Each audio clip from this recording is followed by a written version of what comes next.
Welcome to Season 4, Episode 20 of the Be Conscious podcast. Today, I have the pleasure of interviewing my father, Bobby Nicholas. Here we go.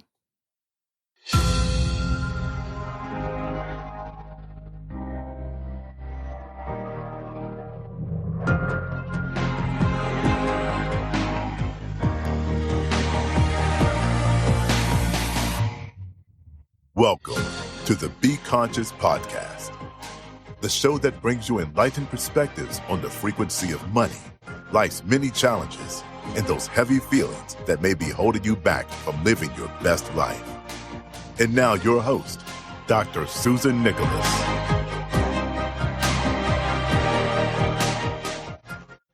As we enter Season 4 of the Be Conscious podcast, we're going to take a little shift in the types of interviews that I'm doing. Today, I am going to be interviewing my father. And of course, for me, this gentleman needs no introduction. I'm going to really allow him to tell us about himself.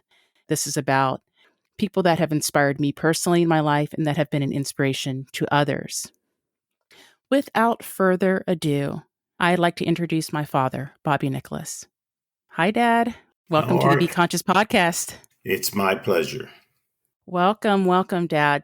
You may not know this, but I have always found you to be someone who's inspired me in my life. And, you're always so generous in spirit and very giving person and a loving person. You've been a wonderful father to me and I believe all of the kids, the 5 kids. And you've had quite a life journey. And, we recently just lost Mom. You guys are married for nearly 43 years. So we're going to talk a little bit about your life transition. But I love to open my interviews by getting to know my guests. And I want the audience, this is an international podcast, and we're up for an International Podcast Award. And this is heard by audiences around the world. And so I want everyone to know you. So Dad, can you take us back to how your life began? Can you give us a window into who you are? And then this journey that really brings us today. You were joining us from London. Can you bring us to the present day? Well, I grew up in a very small coal mining town in Brownsville, Pennsylvania, which is outside of Pittsburgh, PA, about 70 miles south of Pittsburgh. Our family was very large at the time. I have 8 siblings, 6 sisters and 2 brothers. We grew up in a very small 3-bedroom home. So if you can imagine 11 individuals living in a small 3-bedroom home. But for us, I just recently had a conversation with some of my siblings, even though we were in this small area with all these bodies crammed into a can of sardines almost. We never felt that we were deprived of anything. Matter of fact, we talk now that we are in our 70s, how much that we enjoyed our upbringing. We had, of course, we had to live with less, but less was more. We learned how to survive, I guess, on little or nothing. From my youngest age that I can remember, I've always worked somewhere as a child. I think the first opportunity I had to earn a living or contribute to the family, that was always our first choice of how can we help with the family. So at a very young age, at our local grocery store, I would go down after the store closed, and the owner would give me a stick with a nail on the end of it, and I would clean the lot. I would pick up all the garbage and the trash and dispose of it. And of course, I was just a youngster, so I could not be employed. So the way he paid me was to give me overripe fruit, vegetables, my goodness, pastries, day old bread, uh, and I would take it home to the family. And that that helped us tremendously with very little or no income. As I said before, we didn't have much, but we had love. Our parents taught us how to love each other and how to love our neighbors. Um, there were times we would come home, and my mother was my biggest influence. She was very kind and very giving, and she would take in anyone who needed a helping hand, whether it was a relative or a stranger. We would come home from school, and there'd be another individual there, and that would be living with us until they got on their feet. Well, so I guess my sense of who I am today came from that. Uh, that sense of always helping others less fortunate than us. And for me individually, I didn't have anything to give, but I could give of myself. I can give you my time. I have used that philosophy all through my adult life until now. The idea of giving what you have, and that has fulfilled my life beyond my wildest expectations. So, Dad, when you were picking up the trash with the stick and the nail and really helping to provide for your family, how old were you at that time? I was probably about 6 years old, um, but we always did something. Uh, you have to imagine now. This is back in the 50s, and we our parents would teach us to go into the woods and actually live off the land. We knew where the Mhm. blackberry patches were. We would pick blackberries and sell them for a quarter a quart. We knew where the strawberry patches were. We knew what greenery to pick. We go in the backyard and go over the hillside, and they taught us what mustard greens were or kale. So that was our greenery. There was always something that we could do. And my mother and father, of course, providing for those many children, she canned a lot. She would can all those vegetables, and during the winter, that's what we ate. My father was the baker, and that's I think where my love for baking came in, and yours also, because I know I was you gonna love to say bake. mine too. Yeah. Yes, but we were we were poor and impoverished, but we didn't know it because, as I said before, we were never hungry.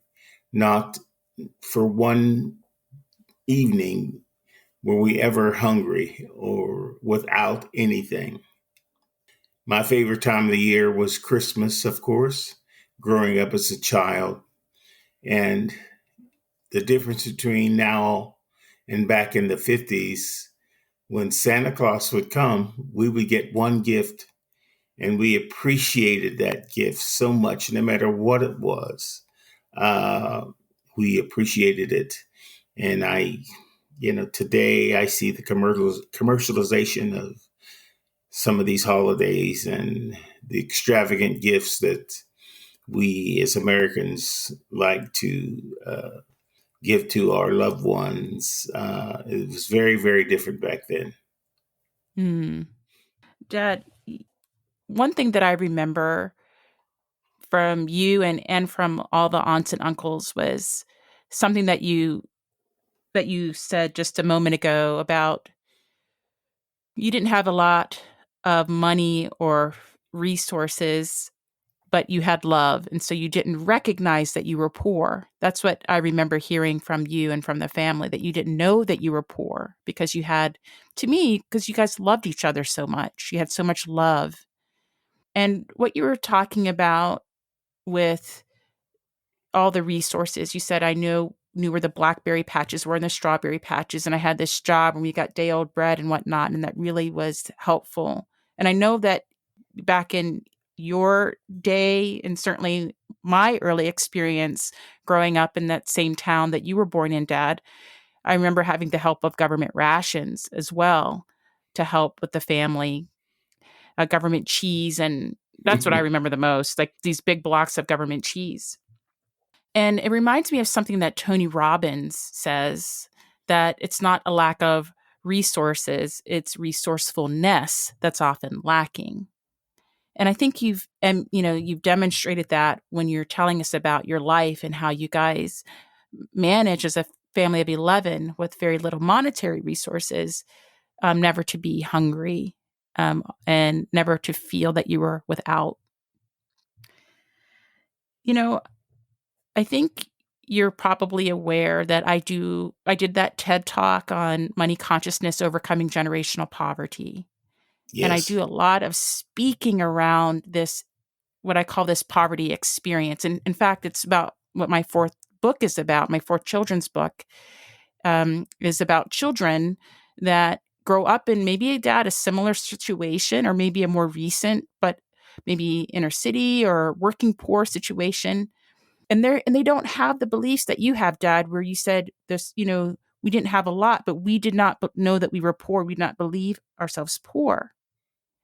And what I think happens with many people is that they look at their circumstance and then they embody it. Like inside of themselves, they feel poor, or they feel unworthy, or they feel lacking in their own soul, like deeply within them, like something's not enough. Like they believe that they're not enough, or they're no good, or something like that. And then that sets the trajectory for their entire life. And so I wanted to get your thoughts on this concept that I talk about a lot called the continuum of wealth, that it's more than just dollars and cents. It's all of it, right? It's about the love, the relationships, there's opportunities. Like you said, I had the opportunity as a 6-year-old to help support the family. It's about time, having autonomy over your time, deciding what you do with your time or how you spend your time. It is about our relationships, our collaborations and connections. It's about our health. It's about our ideas, like the creativity that comes from us. And, you are a singer, and we have a very talented, if you will, family of artists, that in itself is a form of wealth, even though it may not show up as dollars and cents. What is your take on that? Well, absolutely. I believe in my heart that all of us are given the precious gift of life. And therefore, it's up to us to determine what we do with it, regardless of the circumstances of which we were born into, in which we have we have no ability to do anything about that. That's just who we are. But once I think as we grow into adulthood, there are choices that we make to determine whether or not we decide to stay in that place where we were born, or I just believe that every human being has the ability to rise above that if they wish to, but you have to have the desire to do it. You have to have the desire to know that through whatever gifts that we have been given, and I believe everyone has a gift. And whether or not we recognize it, we all have something to offer. So it's what we do with that gift.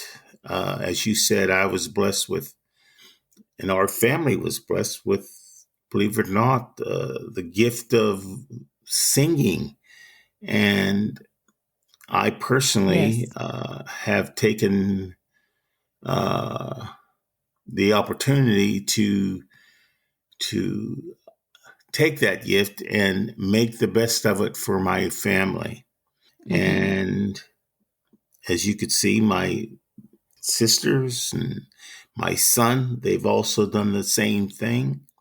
But I believe we Mm-hmm. all have something to give and we all have something to offer. So I would say, no matter who you are uh, and where your lot in life starts, that doesn't mean you have to stay there.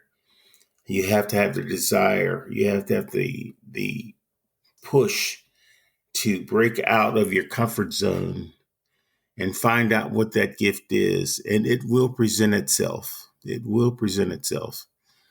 So that, for me, I think is the key. One of the keys to have a successful life and a successful career. Can I ask you, Dad? I I agree with you 100%. Some will say that we're all given gifts, but we don't all open them.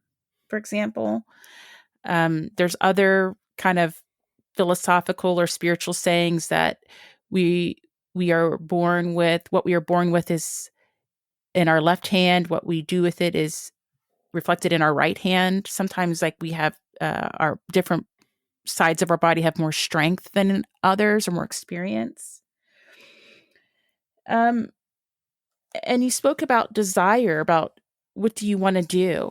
We all are imbued with gifts. I believe we're all born genius. We can learn any language.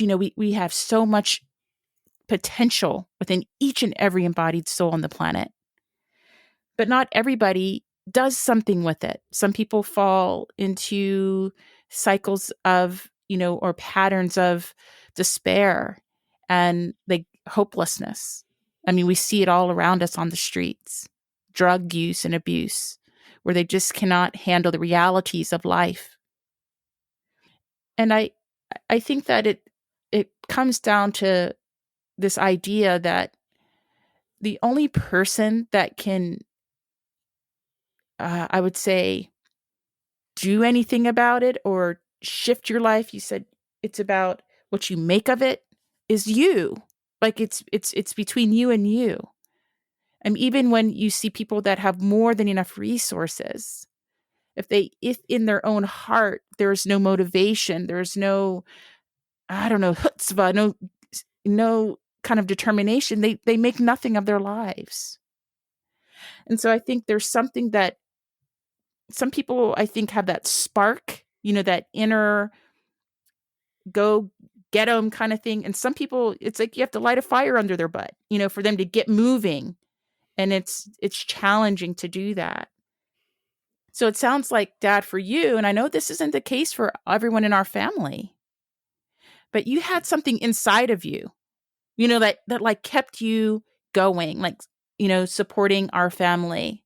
And I know you and Mom, you guys went through a lot. I mean, to keep us healthy, keep us fed, keep us clothed, keep us, in shelter.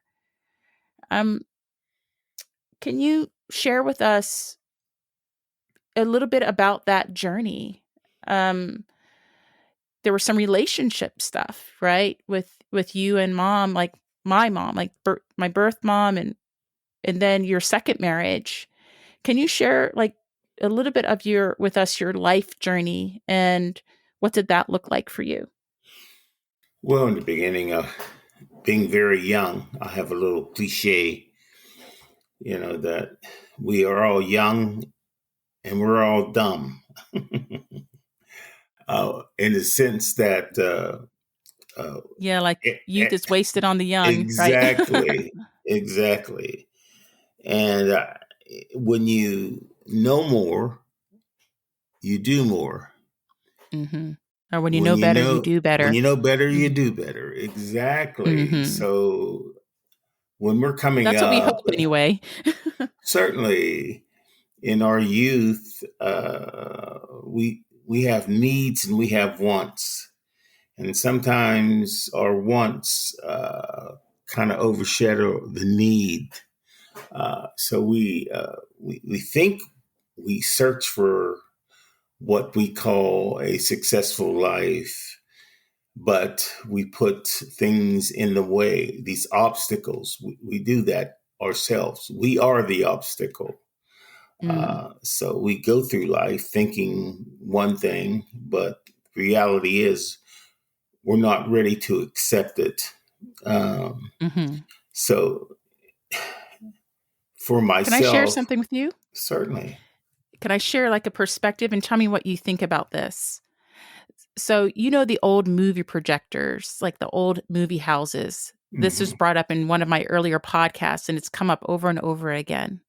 And if you can think about Dad, that that maybe place where the projector is in the back of the theater and there's an aperture that light comes through and it projects that film onto a screen in front of you. And some in this analogy, some will say what you see in front of you is like your life. It's like a movie, like it's unfolding moment by moment.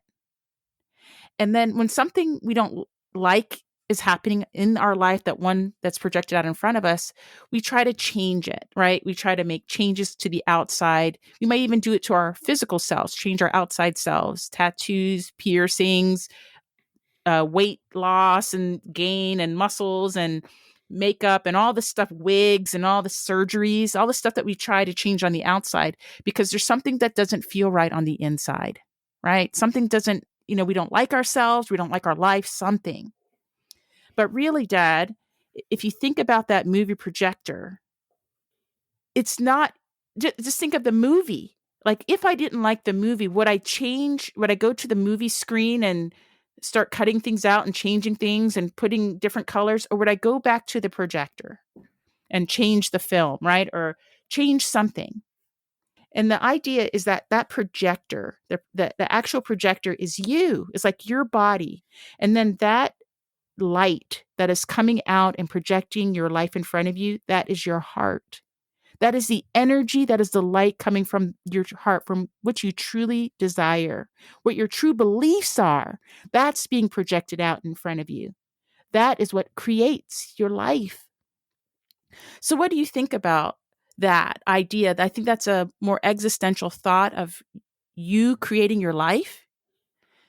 But the idea that if I want something on the outside of me to change, then I have to change something that's going on the inside of me. And often those things that are beliefs, I've got to change what I believe is possible for me, or what I think I know about myself, or what I know about society or life.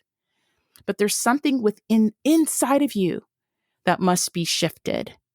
What are your thoughts about that? I agree wholeheartedly. Um, I think that for all of us, it's what's inside that needs to be projected on the outside to mold us to the individuals who we are today.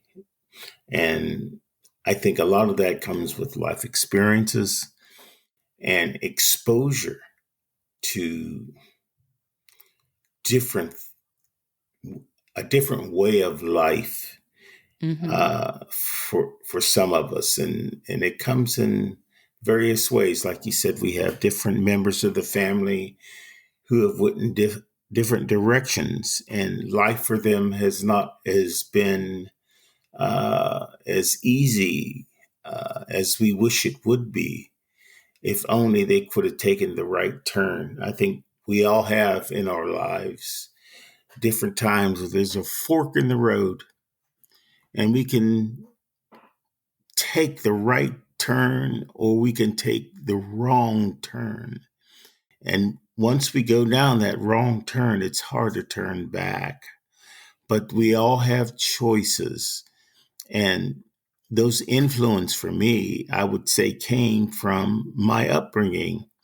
My mother was the light force in my life. Uh, my father passed away when I was 19 years old. And for several of those years, he was very, very sick before he passed. But my mother was the light force. After my father passed away, my mother actually went back to school, got her GED because she never graduated from high school, and got a job with our state government and did very well taking care of those 9 children with no husband. She was my inspiration. There's always someone in our lives. Although we think that we got there on our own, we did not. There's always someone there to help us along the way. Going back to my upbringing, back in the 50s, it did take a village to raise a child. And that village was our neighbors, who we call aunt and uncle, even though they weren't, but they took care of us. Mm-hmm. Even when, if you would do something wrong, by the time you got home, your parents knew about it. So Yeah. the whole community took care of you. But when you look at our lives and where we are today, if we look deep enough, we'll find that there was someone in your life that inspired you, that kept you on the right path. My analogy was I never wanted to do anything that would embarrass my mother. Even though I was an adult out on my own, I would always have that voice in my ear. What would Mm-hmm. mom think? Even after she passed away, that has been the driving force. I've always tried to make my mother proud in the family name. I never wanted to do anything that would tarnish that. And that has Yeah. kept me on the straight and narrow. Well, Dad, I have a confession, and I may have said this to you at some point in my life, but I felt the same way about disappointing you. That just like Grandma was that light for you, you have been that light for me. And I remember as a teenager and a young woman, I never wanted to do anything to disappoint you. Like I didn't want that ever to get back to my dad that I was in some way, whatever I was doing, thinking, saying that would bring shame or harm to you because I believe that you had raised me well. And so that has carried over from generation to generation. Now, before we take a little break, I want to talk about other beliefs that carry over from generation to generation. And it's really going to be around money, about beliefs.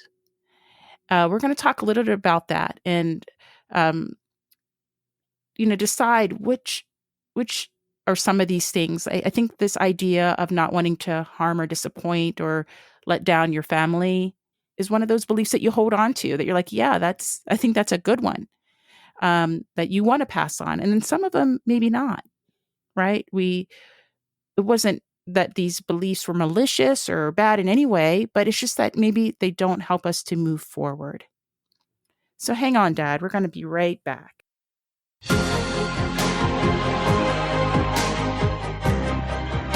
Like what you're hearing so far? Make sure you never miss a show by clicking the subscribe button now. How would you describe your relationship with money? Did you ever imagine that your deepest feelings and beliefs about money could be preventing you from acquiring all the wealth that you desire? Click the link below in the show notes to learn more about Dr. Nicholas's highly sought-after Frequency of Money program to positively transform your relationship with money. This podcast is made possible by listeners like you. Thank you for your support. Now, back to the show. So just before the break, Dad, we were talking about beliefs that are handed down from generation to generation. And the same way that you wanted not to disappoint your mother or the family name, I also carried that from you. And I pass on to my own child, my own son. And then there are some other beliefs that I feel can hold us back. And we've talked a lot about money in this podcast in different ways, about growing up with very few resources, but being very resourceful, about having talents. Some people use their talents to their best ability. Some people may, in our family, and others may have squandered those talents. You said that grandma was that light for you and that beacon, but dad, you had whatever, 8 other siblings that led very different lives. And so sometimes some things resonate with us and we hold on to, and sometimes they don't. Like whatever that was in you, maybe wasn't true for all of your siblings. Same with our family. Something like what I just said to you, that dad, you've influenced me and I think about you a lot when I make decisions in life, but that might not be true for some of my brothers. And so when we talk about beliefs, particularly around our self-worth, and I think that's what we're really talking about, that not everybody holds the same belief, or whatever resonated with you, what stuck with you doesn't stick with somebody else, that they have a very different journey in life. One of the earliest memories I have growing up was there not being a lot of money around. I remember dad going to the grocery store with you and learning how to stretch a dollar. I remember you used to say to us, money is funny and change is strange. Everybody talked about money doesn't grow on trees. I, or just, I don't know, like this, I don't want to say acceptance, but this idea that I'm not going to be rich or I'm not going to have everything, and that's okay. I'm not making anything wrong with it. But what beliefs around money did you grow up with? And then what I would say passed on to my generation? Well, growing up in the area which we grew up in, there wasn't much money. The only opportunities we had back in the early 50s was the fact that you either went to high school, graduated, and at the time, college wasn't an option for a lot of people of color.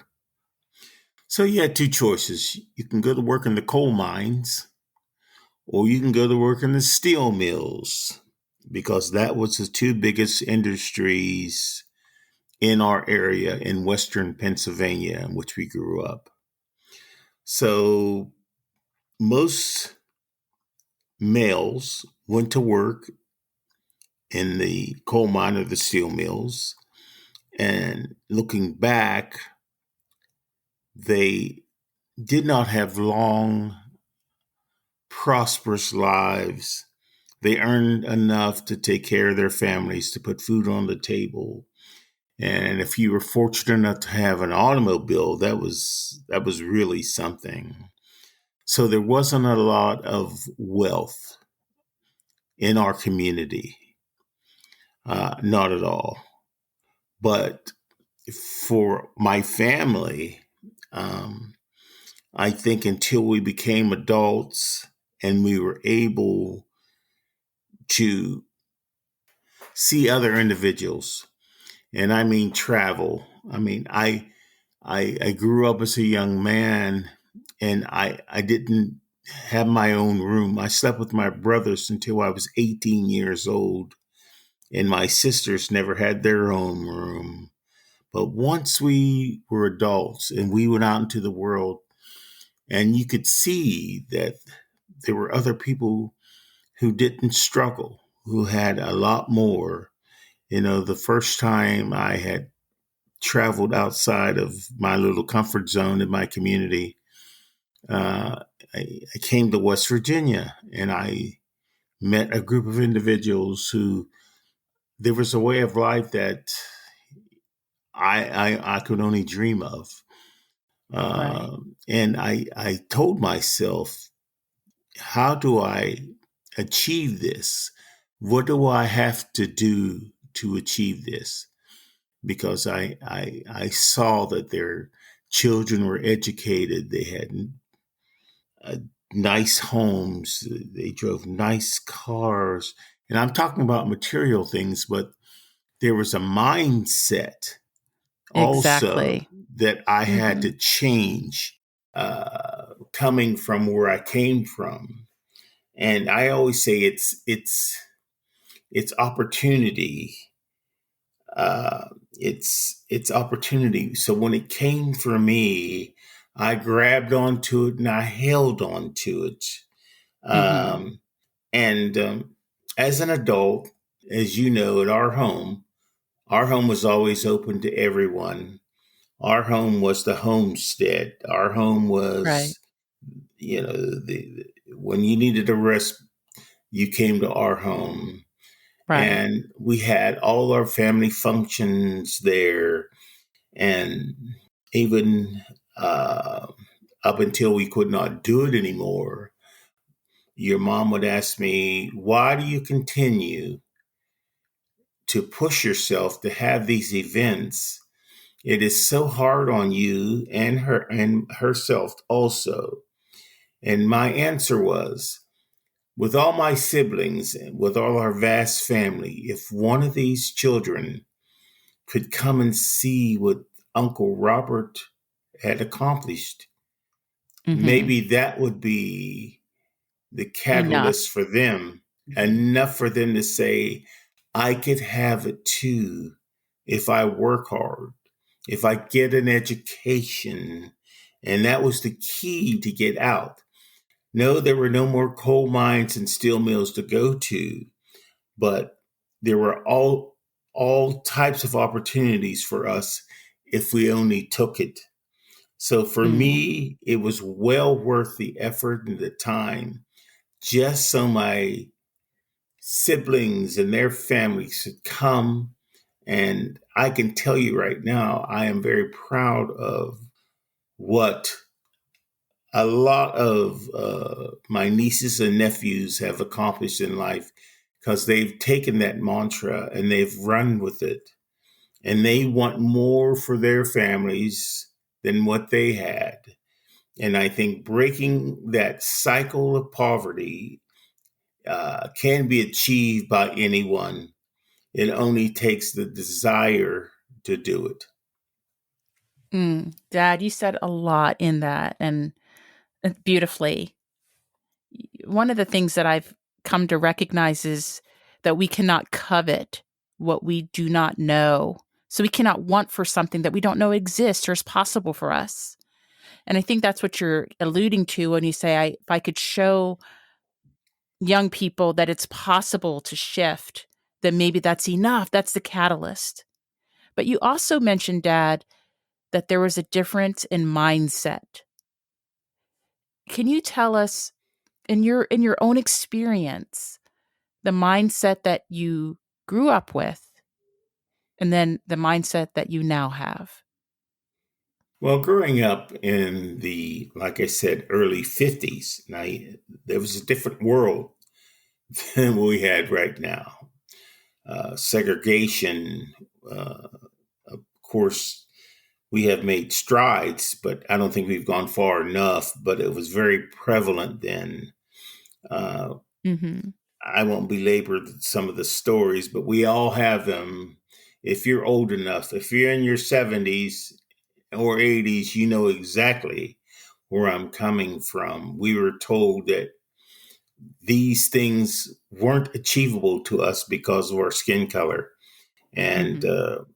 so, the for me, the breakthrough was that I always thought in the back of my mind that God gave me what He gave everyone else. And with hard work and determination, I could achieve. I used to play games with myself to push the envelope when it came to segregation and equality only for those who had a different pigmentation in their skin. And yes, was it risky? Yes, it was. But I pushed the envelope. And for me, I can tell you that if you want it bad enough, you can achieve it.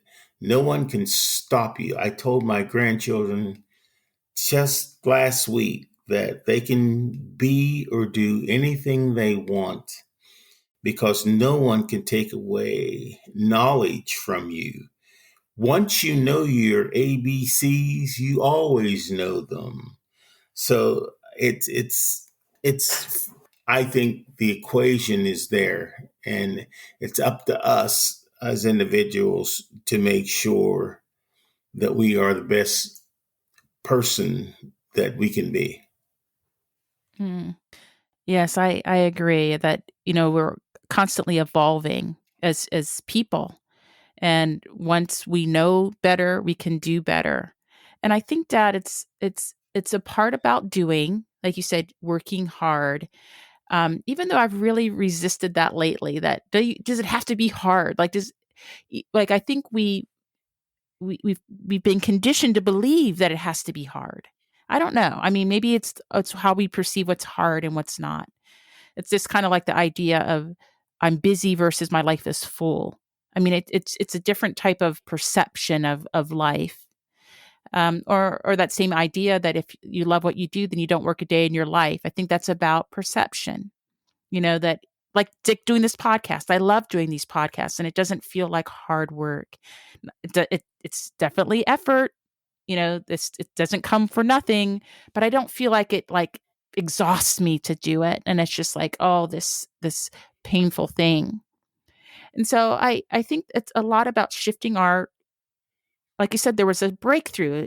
You can shift your thoughts and your beliefs, your ideas. You can shift your language, like how you speak about things. And I also think, Dad, that we can shift our beliefs. Like you said, when I grew up, my belief was from the society that I was in that I had two options. I can work in the coal mines or the steel mill. But now I believe and I tell my grandchildren that anything is possible. That's a shift in beliefs. You don't believe, even if it was a different type of industry, it doesn't have to be coal and steel, but it's just like saying, oh, you can be a teacher or you can be whatever, a fireman. What you can choose your duality there or that dichotomy. But we don't believe that anymore. We believe that, oh my gosh, the world is your oyster. You have to just want it, like from within you. You have to desire that. This is, this talk. I speak a lot about transformation, and I think this talk is about transformation. And Dad, you're going through a transition right now from, being married. You're married to Mom for 43 years, and now you are a widower. In our final minutes of this podcast, can you share with us what's happening now? Like how are you? Like what's going on right now? Well, I, for the biggest part of my life, um, how should I put it? There was always someone by my side. Like you said, for the last 43 years, we had known each other probably 45 years.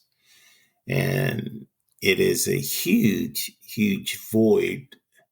And it's a journey that we all take alone. No one can actually, I mean, they console us by saying, I know how you feel, but no one can tell you how you feel. Because I think it's different from Mhm. each and every one of us. For me, the transition was monumental. And, the old cliche, you never mix your water till the well runs dry. So all Mhm. the times that I may have complained or I may have disagreed with this little trivial things of life, Mm-hmm. I would take that all back to have that individual back in my life. But, Mm. the seed has been planted and the roots of my life have taken hold. And I can say after all that time, and I am in, the other side of the mountain for me as far as my life, I have been fulfilled with Mm. so many blessings and my family being my rock and my greatest accomplishments. I am so proud of each and every one of you. And that belief and that core belief uh, came from not only with my family, but my siblings and this Nicholas family as a whole. I think we have bode well for all of us. And I'm very, very proud of that. Well, Dad, this has been a beautiful interview, and I am so privileged to have had it. And I'm very excited at the opportunity of other people getting to know you. Of course, they won't know you as I do, but they'll have a little bit of a glimpse into who you are as a human being and what legacy that you have left on the planet through your children, through your grandchildren, and all those to come. Thank you for being here with me and sharing your life with us today. I love you, Thank, Dad. thank you. I love you too, sweetheart. I want to thank you all for taking this inner journey with us today. And whether you are looking inside or out, always remember to be conscious. If you love this episode and if today's message resonated with you, please rate, subscribe, and review the Be Conscious podcast. I want to know what inspired you and what conscious topics you would like to hear more about. And if you want, you can share those thoughts with me at info.susannicholas.org.